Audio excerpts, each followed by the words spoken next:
Hi, నేను రమణి. Welcome to భక్తి beautiful small stories. ఓం విఘ్నేశ్వరాయ నమః. శ్రీ విష్ణు రూపాయ నమ శివాయ.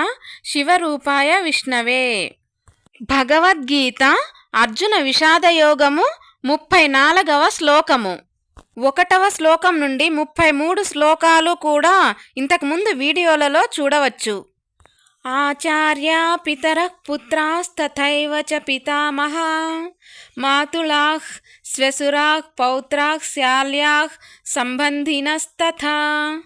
ఈ శ్లోకంలోని సంస్కృత పదాలకు తెలుగు అర్థాలు: ఆచార్యాః గురువులు, పితరః తండ్రులు, పుత్రాః కుమారులు, పితామహాః తాతలు, మాతులాహ్ మామలు, శ్వశురాహ్ మామయ్యలు భార్యా సంబంధాలు, పౌత్రాహ్ మనవళ్ళు, శ్యాలాహ్ మరిదళ్ళు, సంబంధినః ఇతర బంధువులు కూడా.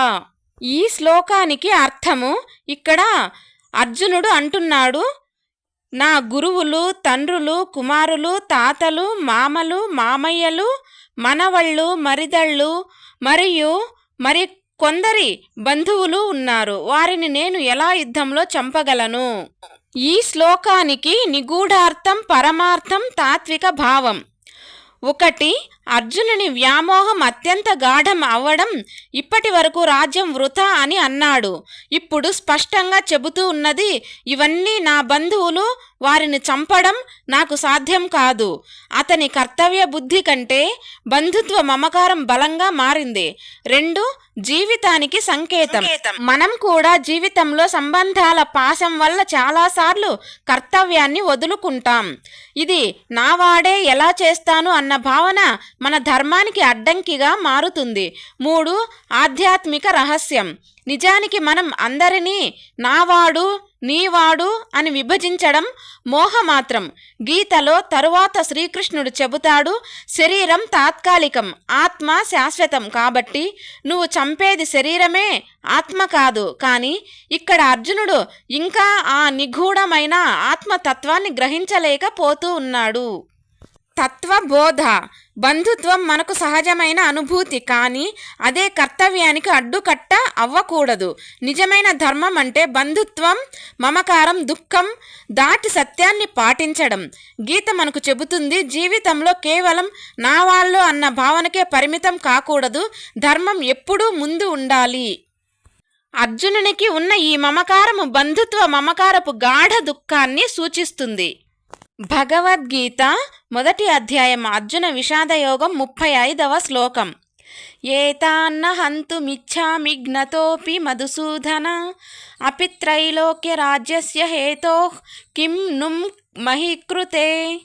సంస్కృత పదాలకు తెలుగు అర్థాలు: ఏతాన్ వీరిని, బంధువులను, నహంతుమిచ్ఛామి చంపాలని నాకు ఆసక్తి లేదు, జ్ఞతః అపి వారు నన్ను చంపినా కూడా, మధుసూదన ఓ మధుసూదన కృష్ణ, అపి త్రైలోక్య రాజ్యస్య 3 లోకాలకు ఆధిపత్యం ఇచ్చినా కూడా, హేతోః దానికోసం, కిమ్ను మహీకృతే భూమి రాజ్యం కోసం అయితే ఎంత తక్కువ.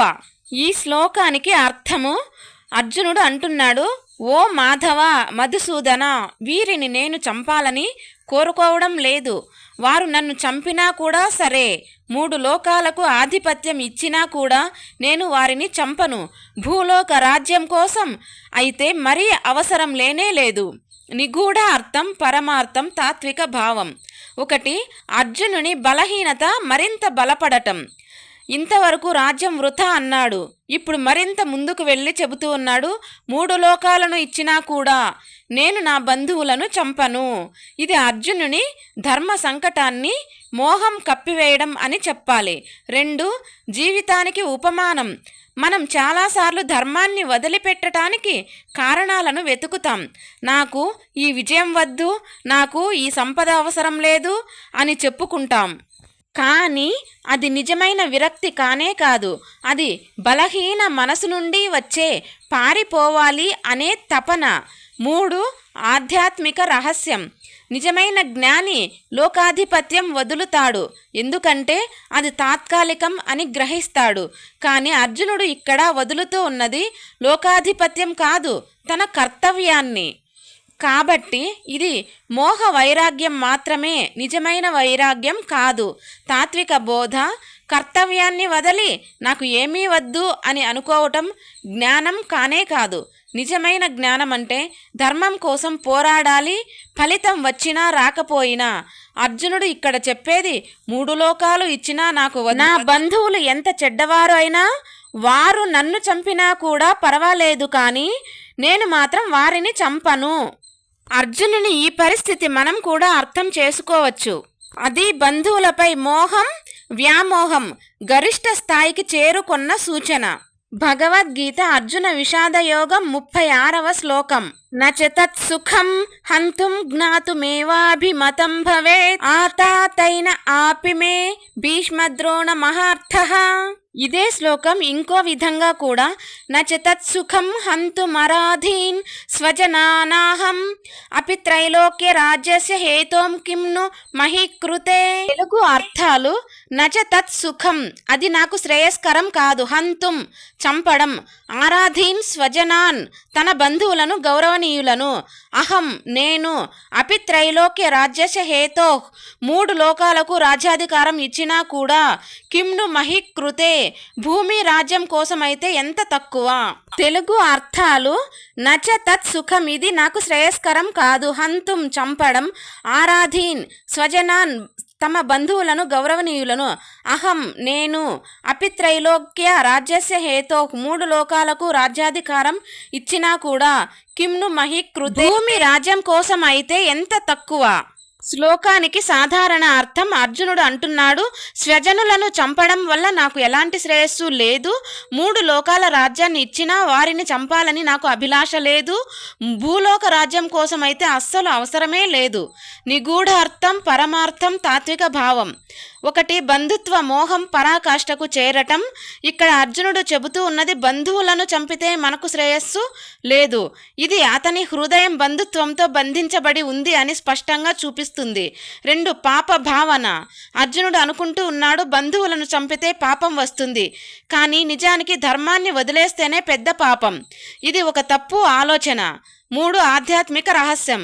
నిజమైన జ్ఞానం మనకు చెబుతుంది ఆత్మ శాశ్వతం, శరీరం తాత్కాలికం. అర్జునుడు ఈ దృష్టి ఇంకా పొందలేకపోతూ ఉన్నాడు, అందుకే తన కర్తవ్యాన్ని వదిలేయాలని ప్రయత్నిస్తూ ఉన్నాడు. తాత్విక భావన. మనం జీవితంలో కర్తవ్యాన్ని వదిలి ఇది పాపం అవుతుంది, నాకు శ్రేయస్సు కాదు అని అనుకోవడం తప్పు. కానీ నిజమైన శ్రేయస్సు అంటే ధర్మాన్ని నిలబెట్టడం మాత్రమే. గీత బోధ ఏమిటి అంటే శ్రేయస్సు అనేది బంధుత్వ రక్షణలో ఉండదు, ధర్మ పరిరక్షణలో ఉంటుంది.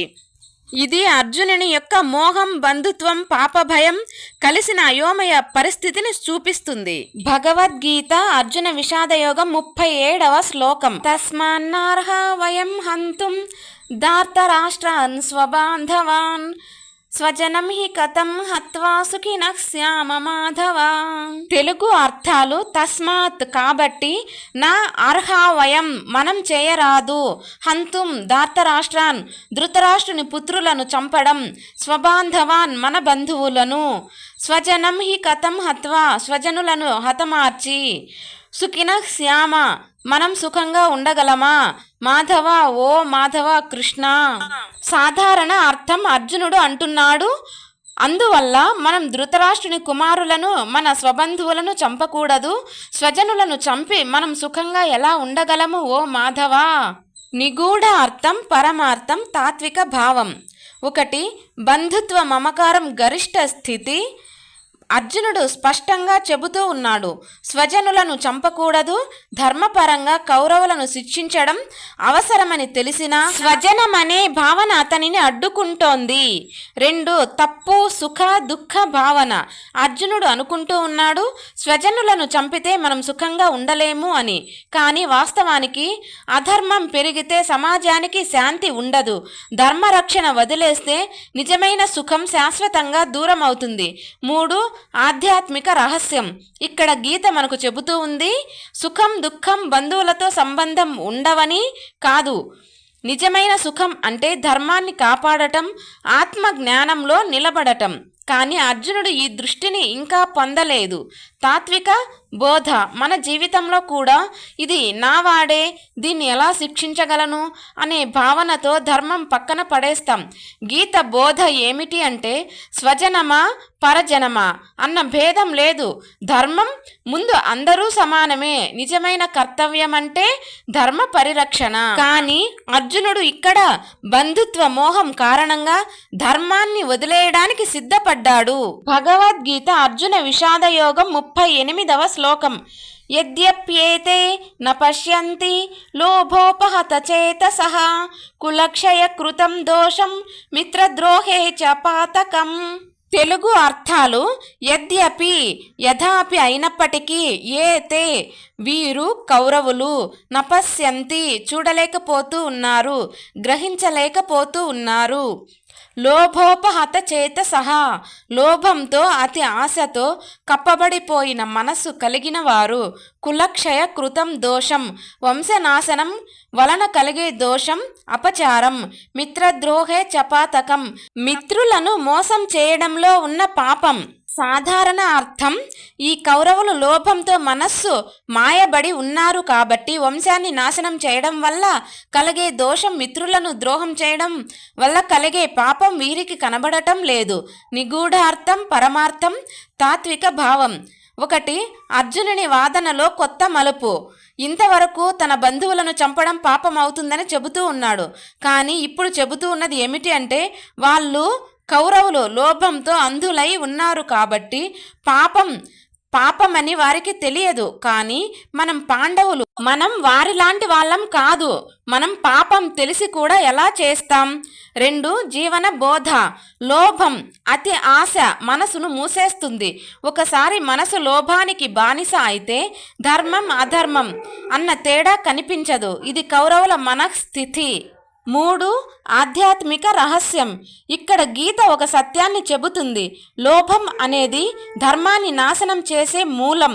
అర్జునుడు కౌరవుల లోభాన్ని తప్పు పడుతున్నాడు, కానీ తనకు బంధుత్వ మోహం అనే అంధకారం ఉంది అని తెలుసుకోలేకపోతున్నాడు. అంటే లోభం, మోహం రెండూ మనసును ధర్మం కట్టేసి ధర్మాన్ని మరచిపోనిస్తాయి. తాత్విక బోధ, ఫిలాసఫికల్ టీచింగ్. ఇతరులు ధర్మం పాటించకపోయినా మనం ధర్మాన్ని పాటించాలి. వాళ్ళు తప్పు చేస్తున్నారు కాబట్టి మనం కూడా తప్పు చేద్దాం అనుకోవడం తప్పు. నిజమైన కర్తవ్య జ్ఞానం అంటే లోభం, మోహం, ద్వేషం లాంటివి దాటి ధర్మాన్ని నిలబెట్టడం. ఇక్కడ అర్జునుడు తన కర్తవ్యాన్ని వదిలిపెట్టడానికి మరో కారణం చెబుతూ ఉన్నాడు. లోభంతో అంధులైన కౌరవులకు వంశనాశనం వల్ల కలిగే దోషం, మిత్రద్రోహం వల్ల కలిగే పాపం కనిపించడం లేదు అని. భగవద్గీత అర్జున విషాద యోగం 39వ శ్లోకం. కథం నంజ్ఞేయమస్మాభిః పాపాదస్మాన్ నివర్తితుం కులక్షయ కృతం దోషం ప్రపశ్యద్భిర్జనార్దన. సంస్కృత పదాలకు తెలుగు అర్థాలు: కథం ఎలా, నంజ్ఞేయం మనం గ్రహించకూడదా, అస్మాభిః మనమంతా, పాపాత్ పాపం నుండి, అస్మాత్ నివర్తితుం పాపం నుండి మనం తప్పుకోవడం, కులక్షయ కృతం దోషం వంశనాశనం వల్ల కలిగే దోషం, ప్రపశ్యద్భిః స్పష్టంగా చూసే వారిమై, జనార్దన ఓ జనార్దన, మధుసూదన. సాధారణ అర్థం: అర్జునుడు అన్నాడు, ఓ జనార్దన, వంశనాశనం వల్ల కలిగే దోషాన్ని మనం స్పష్టంగా చూస్తూ ఉంటే ఈ పాపంలోకి మనం ఎలా ప్రవేశించగలం? నిగూఢ అర్థం, పరమార్థం, తాత్విక భావం. 1. అర్జునుని తర్కం. కౌరవులు లోభంతో అంధులై పాపాన్ని చూడలేకపోతూ ఉన్నారు అని 38వ శ్లోకంలో అన్నాడు. కానీ మనం పాండవులు బుద్ధిమంతులు, వంశనాశనం వల్ల కలిగే దోషాన్ని బాగా గ్రహించగలము కాబట్టి మనం వారిలా కాకుండా ఈ యుద్ధాన్ని నివారించాలి. 2. జీవన బోధ. ఇతరులు తప్పు చేస్తున్నారని మనం కూడా తప్పు చేయలేము. మనం తప్పు తెలుసుకొని కూడా చేయడం ఇంకా పెద్ద పాపం. ఇది అర్జునుడు చెప్పే వాదన. 3. ఆధ్యాత్మిక రహస్యం. వంశనాశనం అంటే కేవలం కుటుంబ నాశనం మాత్రమే కాదు, సంస్కృతి, విలువలు, సద్గుణాలు నాశనం కావటం. ఒకసారి సంస్కారం దెబ్బతిన్నప్పుడు సమాజం దుస్థితికి దిగజారుతుంది. ఈ ఆందోళనను అర్జునుడు కృష్ణుని ముందు వ్యక్తం చేస్తూ ఉన్నాడు. తాత్విక బోధ, ఫిలాసఫికల్ టీచింగ్. మనకు తెలిసి కూడా పాపం చేయకూడదు. తెలిసి పాపం చేస్తే అది మరింత ప్రమాదకరం.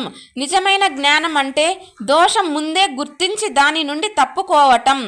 కానీ గీత మనకు చెబుతుంది, అర్జునుడు ఇక్కడ చూసేది సంబంధాల క్షయం కానీ అసలు ధర్మక్షయాన్ని మాత్రం ఇంకా చూడలేకపోతూ ఉన్నాడు. ఇది తర్కబద్ధమైన మోహం మాత్రమే కానీ ధర్మం గురించి ఆలోచించడం లేదు అర్జునుడు. భగవద్గీత అర్జున విషాద యోగం 40వ శ్లోకం.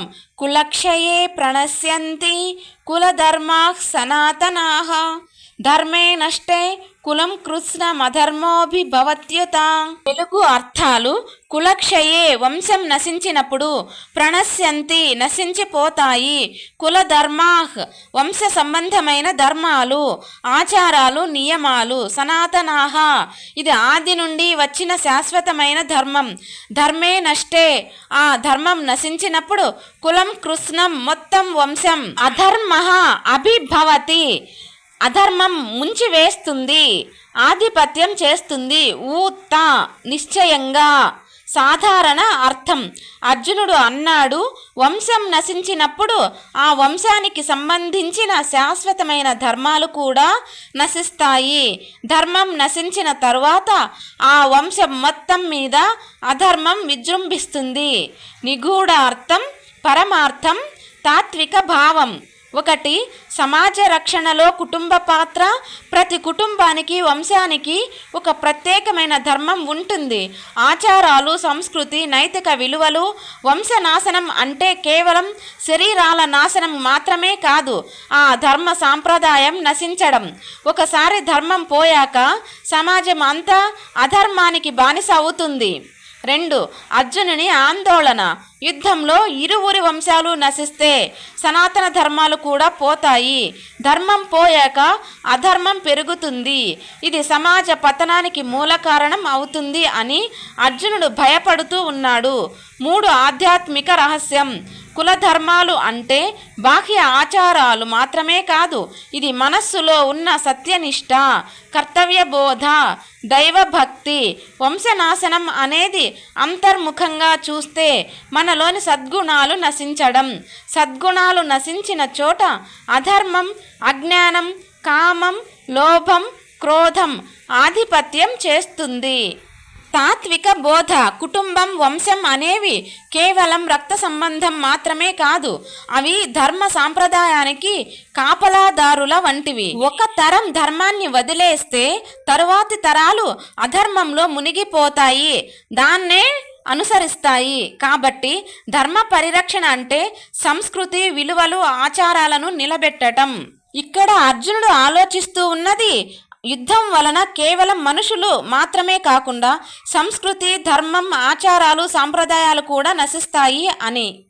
భగవద్గీత అర్జున విషాద యోగం 41వ శ్లోకం. అధర్మాభిభవాత్ కృష్ణ ప్రదుష్యంతి కులస్త్రియః స్త్రీషు దుష్టాసు వార్ష్ణేయ జాయతే వర్ణసంకరః. తెలుగు అర్థం: అధర్మాభిభవాత్ అధర్మం పెరిగినందువల్ల, కృష్ణ ఓ కృష్ణ, ప్రదుష్యంతి కలుషితం అవుతారు, చెడిపోతారు, కుల స్త్రియః వంశానికి చెందిన స్త్రీలు, స్త్రీషు దుష్టాషు స్త్రీలు పతనమైనప్పుడు, వార్ష్ణేయ ఓ వర్ణి వంశోద్భవుడా కృష్ణ, జాయతే పడుతుంది, వర్ణసంకరః వర్ణ మిశ్రమం, సామాజిక కలుషితం. సాధారణ అర్థం: అర్జునుడు అంటున్నాడు, ఓ కృష్ణ, అధర్మం పెరిగినప్పుడు వంశానికి చెందిన స్త్రీలు చెడిపోతారు, స్త్రీలు చెడిపోయినప్పుడు వర్ణసంకరం, సామాజిక కలుషితం, వంశ మిశ్రమం పుడుతుంది. నిగూఢ అర్థం, పరమార్థం, తాత్విక భావం. 1. అర్జునుని ఆందోళన. వంశధర్మం పోయాక సమాజం స్త్రీలను కాపాడే విలువలు కోల్పోతుంది. దాంతో స్త్రీలు రక్షణ కోల్పోతారు, వారి స్థితి బలహీనము అవుతుంది. స్త్రీలు బలహీనమైతే వంశ పరంపర దెబ్బతింటుంది. ఈ స్థితి వర్ణ సంకరము అని చెప్పబడింది. 2.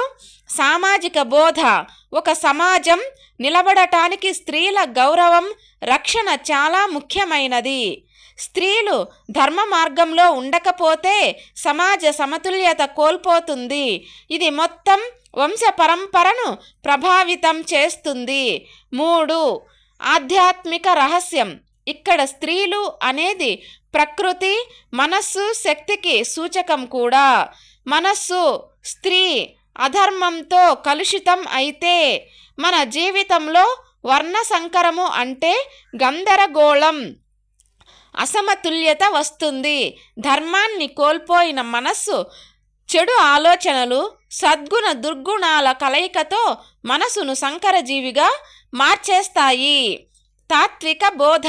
స్త్రీల రక్షణ గౌరవం అంటే కేవలం శారీరక భద్రత మాత్రమే కాదు, అది ధర్మాన్ని నిలబెట్టే సంస్కృతికి సంకేతం. స్త్రీలు శుభ్రంగా ఉన్నంత వరకు సమాజం బలంగా ఉంటుంది. స్త్రీలు పతనమైతే వంశ సాంప్రదాయం కూడా పతనం అవుతుంది. ఈ భావం అర్జునునికి సమాజంపై కలిగిన ఆందోళన. శంకరో నరకాయైవ కులజ్ఞానాం కులస్య చ పతంతి పితరో హ్యేషాం లుప్తపిండోదక క్రియాః.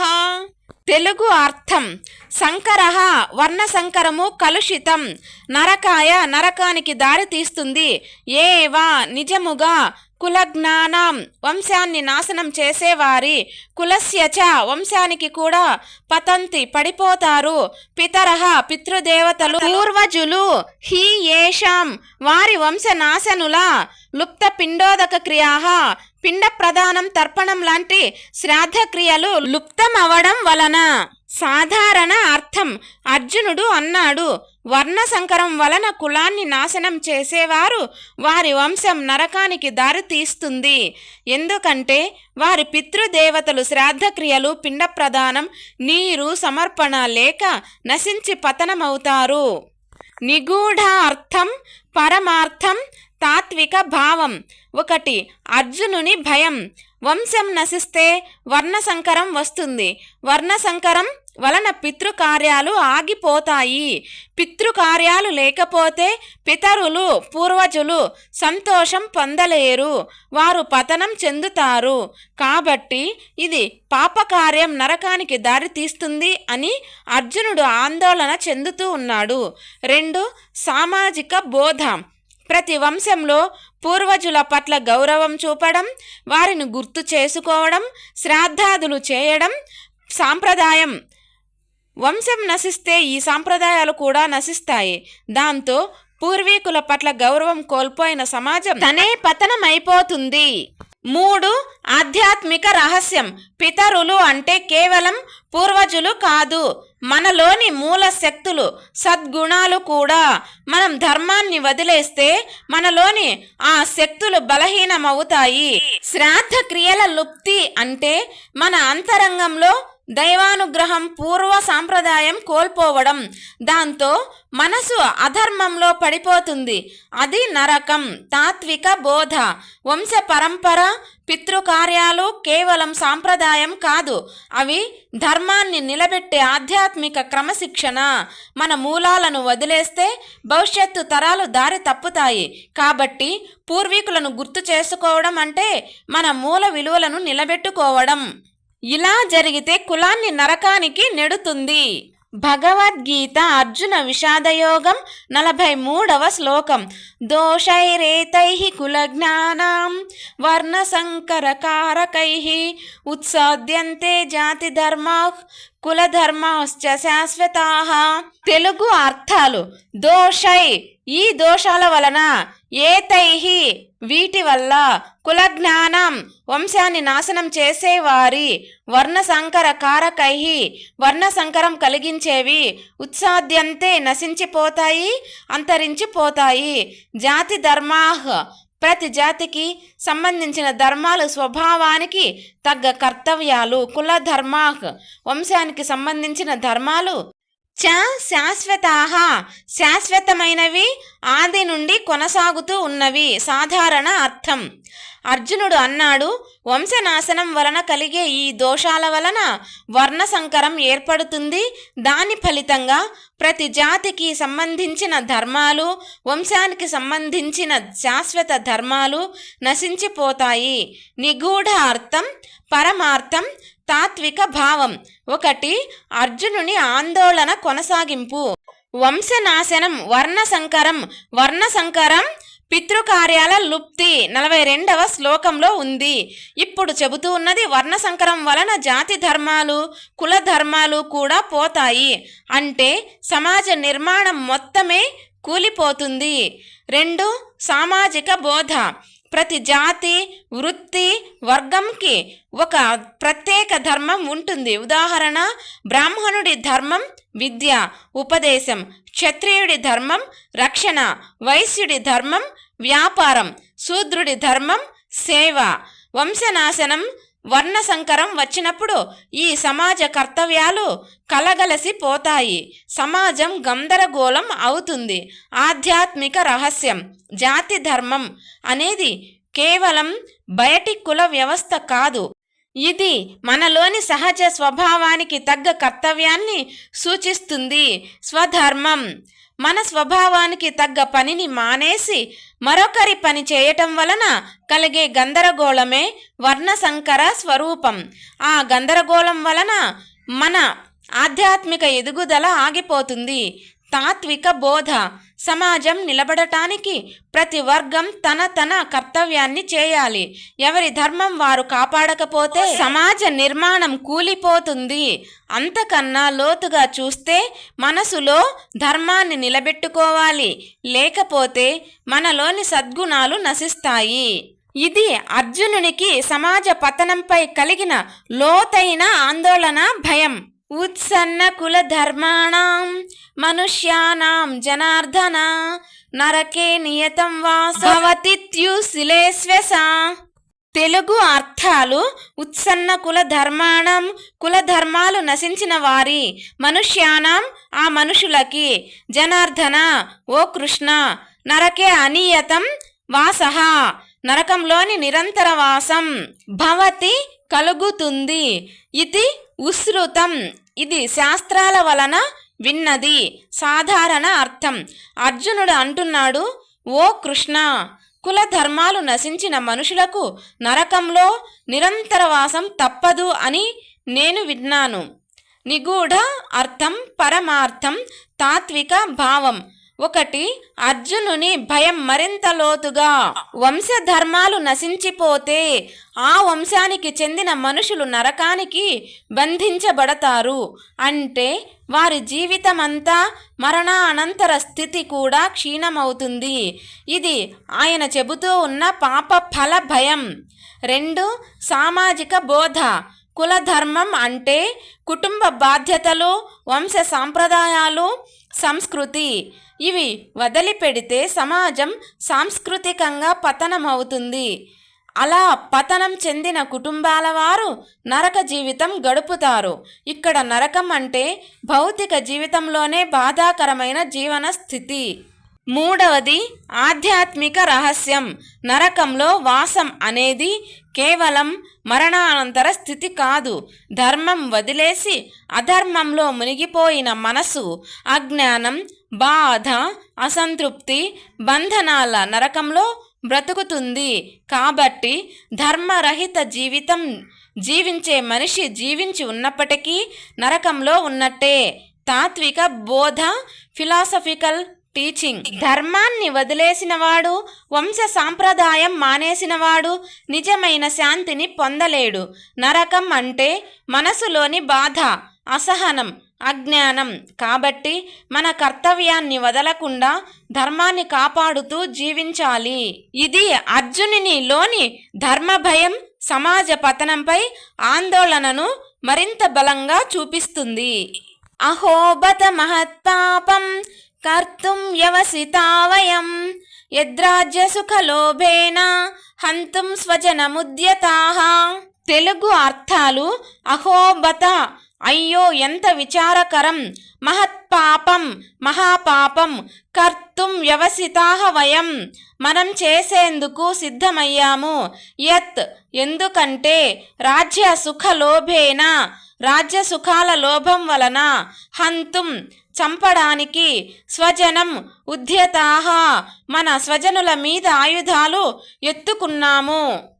సాధారణ అర్థం అర్జునుడు అన్నాడు, అయ్యో ఎంత ఘోరమైన పాపానికి మనం సిద్ధమయ్యామో చూడు. రాజ్య సుఖాల లోభంతో మన స్వజనులను చంపటానికి సిద్ధపడ్డాము. నిగూఢ అర్థం, పరమార్థం, తాత్విక భావం.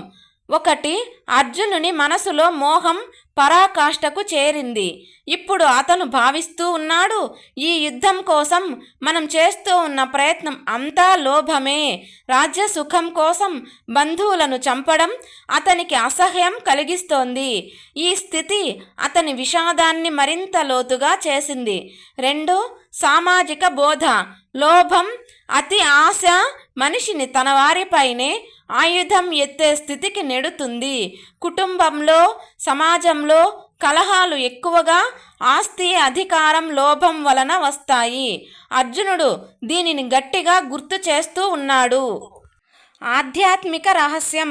స్వజనులను చంపడం అనేది అంతర్గతంగా చూస్తే మనలోని సద్గుణాలను లోభం, మోహం వలన నాశనం చేయటం. రాజ్య సుఖం అంటే ఇంద్రియ సుఖాల ప్రాతినిధ్యం. ఆ ఇంద్రియ సుఖాల లోభం మనలోని సత్యం, శాంతి, ప్రేమను హతమారుస్తుంది. ఇదే అర్జునుడి అంతర్గత సంకట స్థితి. తాత్విక బోధ, ఫిలాసఫికల్ టీచింగ్. లోభం ఒక మహాపాపానికి మూలం. రాజ్యం కోసం, ఆస్తి కోసం, సుఖం కోసం మన వారిని ద్రోహం చేయడం, వారిని చంపడం మనిషి జీవితాన్ని పతనం చేస్తుంది. నిజమైన ధర్మం అంటే స్వార్థం దాటి సమాజ హితం కోసం జీవించటం. ఇది అర్జునుని రాజ్య సుఖాల లోభంతో మన స్వజనులను చంపటానికి ఉత్సాహించాము. ఇది అతని విషాదం పరాకాష్ఠకు చేరిన క్షణం. భగవద్గీత అర్జున విషాదయోగం 47వ శ్లోకం. సంజయ ఉవాచ ఏవముక్త్వార్జునః సంఖ్యే రథోపస్థ ఉపాసవిత్ విసృజస్య సశరం చాపం శోక సంవిఘ్నమానసః. తెలుగు అర్థాలు. సంజయ ఉవాచ, సంజయుడు చెప్పాడు. ఏవం ఉక్త్వా ఈ విధంగా చెప్పి, అర్జునుడు సంఖ్యే యుద్ధరంగంలో, రథోపస్థ ఉపావిశత్ రథంలో కూర్చున్నవాడు, విసృజ్య వదిలివేసి, శరం చాపం బాణాలతో కూడిన విల్లు, శోక సంవిఘ్న మానసః శోకంతో నిండిన మనసుతో. సాధారణ అర్థం. సంజయుడు అన్నాడు, ఈ విధంగా తన ఆత్మ వేదనను చెప్పిన అర్జునుడు యుద్ధరంగంలో తన విల్లును బాణాలతో సహా వదిలి శోకభరితమైన మనస్సుతో రథంలో కూర్చున్నాడు. పరమార్థం, ఫిలాసఫికల్ మీనింగ్. 1, విషాదయోగం ముగింపు. ఇది మొదటి అధ్యాయం యొక్క ముగింపు శ్లోకం. అర్జునుడు యుద్ధాన్ని మానేసి ధర్మ సంకటంలో కూరుకుపోయాడు. అతని శరీరం బలవంతుడు, కానీ మనసు శోకంతో బలహీనమైపోయింది. 2, మనిషి అంతర్గత స్థితి ప్రతిబింబం. ప్రతి మనిషి జీవితంలో ఒక కురుక్షేత్రం వస్తుంది. కర్తవ్యమా, భావోద్వేగమా అని తడబడే సమయం. అర్జునుడు మన అందరి ప్రతినిధి. మనలో ప్రతి ఒక్కరికి వచ్చే మోహం, భయం, శోకం ఇక్కడ ప్రతిఫలిస్తుంది. 3, నిగూఢ అర్థం, ఇన్నర్ సింబాలిజం. విసృజ్య సశరం చాపం, జ్ఞానం, కర్తవ్యాన్ని సూచించే ఆయుధాన్ని వదిలివేయడం. శోక సంవిఘ్న మానసః, అజ్ఞానం, మోహం, బంధాల వలన మనసు కుదేలవడం. ఈ స్థితి నుండి బయటపడటానికి ఆధ్యాత్మిక జ్ఞానం, శ్రీకృష్ణుని ఉపదేశం 2వ అధ్యాయం అవసరం. తాత్విక బోధ, లెసన్ ఫర్ లైఫ్. జీవితం ఒక యుద్ధరంగం. కష్ట సమయములో మనసు దిగులుతో ఆయుధం, ధైర్యం, జ్ఞానం వదిలివేయకూడదు. శోకంలో కూర్చోవడం సమస్యను పరిష్కరించదు. నిజమైన పరిష్కారం జ్ఞానం, ధర్మం, భగవద్భక్తి ద్వారా వస్తుంది. ఇదే అర్జున విషాద యోగం ముగింపు. ఇది ఒక తీవ్ర సంకట స్థితి నుండి ప్రారంభమయ్యే గొప్ప ఆధ్యాత్మిక బోధనలకు పునాదిగా నిలుస్తుంది. దీని తర్వాత నెక్స్ట్ రాబోయే వీడియో భగవద్గీత 2వ అధ్యాయం సాంఖ్యయోగం. ఫ్రెండ్స్, ఈ వీడియో మీకు నచ్చినట్లయితే జై శ్రీకృష్ణార్జున అని కామెంట్ చేయండి. Thank you for watching.